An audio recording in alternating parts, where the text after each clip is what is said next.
Welcome to my channel, Midnight Feeds. Every night I bring you a real horror story.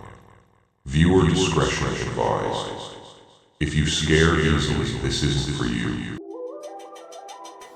It was 2 a.m. and the entire city was wrapped in a silence so thick it felt like someone had choked the wind. Zach, Wyatt, and Nathan stood outside the city's infamous old house that had been empty for years. The rumor was clear: anyone who spent a night here either never came back or returned insane. They said whoever survived the night would lose even his own shadow by morning. Wyatt said in a trembling voice, "Do you guys really want to go inside? This place alone is scaring me." Nathan laughed. "Don't be a coward. These are just stories. Nothing will happen to us." Zach chuckled too. "Yeah, man. Tonight we'll find out how much truth there is in these tales." The three of them gathered their courage and pushed open the rusted door. The door screamed so loudly that Wyatt felt his heart stop. The moment they stepped inside, the temperature dropped. The old furniture wasn't covered in dust, but in ash. Strange marks covered the walls, and when they looked closer, they realized they were words scratched by fingernails. "Go back." The air carried a foul stench, like something rotting. Zach shined his flashlight ahead and said, "Let's keep going. Let's see what secret is hidden here." In the corner of the hall, an old chair was rocking by itself. Someone was sitting on it, but no one was visible. Suddenly, Wyatt felt a hand on his shoulder. He spun around instantly, but no one was there. A wet handprint was left on his shoulder. Wyatt said, panicking, "I think we should leave." Zach tried to calm him. "It's just your imagination," Nathan mocked him. "You really are a coward."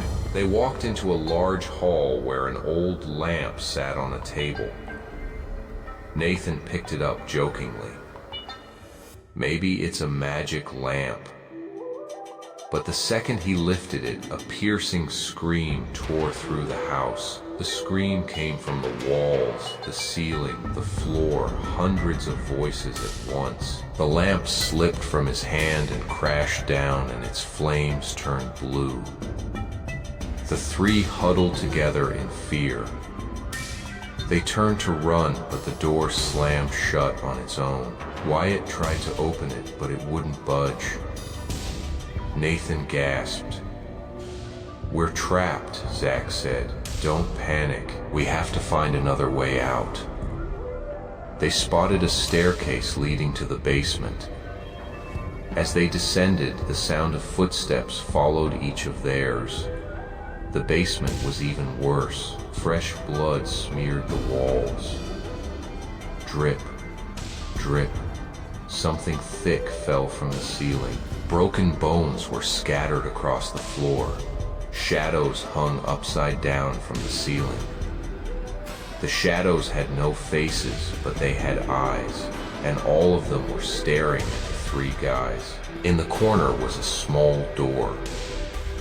Behind it was a hidden room filled with ancient books and bizarre objects. Nathan picked up a book. The pages weren't written in ink, but in dried blood, and the words were changing on their own. Suddenly, a whisper came from the book, in Zach's own voice.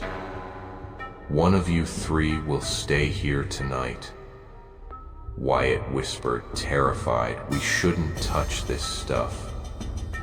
But as they tried to leave, a deafening roar shook the entire basement. Zach slammed his hand against the wall, and from inside the wall, someone grabbed his hand, fingers cold as ice. "Run!"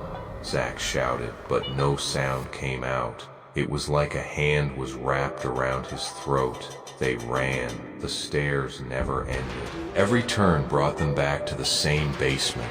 The same blood, the same book. Nathan fell, and the scattered bones on the floor grabbed his wrist. Finally, the door flew open and they tumbled outside. Morning had come, but Wyatt's hair had turned white overnight. Blue finger marks were bruised into Nathan's arm. And in Zach's pocket was the book, the one none of them had picked up. When Zach got home, he tried to burn the book. The fire wouldn't touch it. Instead, a new sentence appeared on the last page.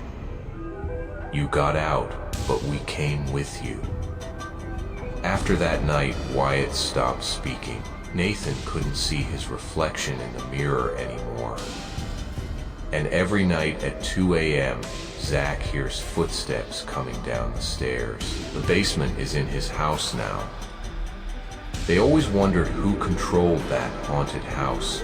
You've survived another night with midnight feeds. But the real question is, will you be back tomorrow? Like, subscribe, and turn on that bell, because I record every night.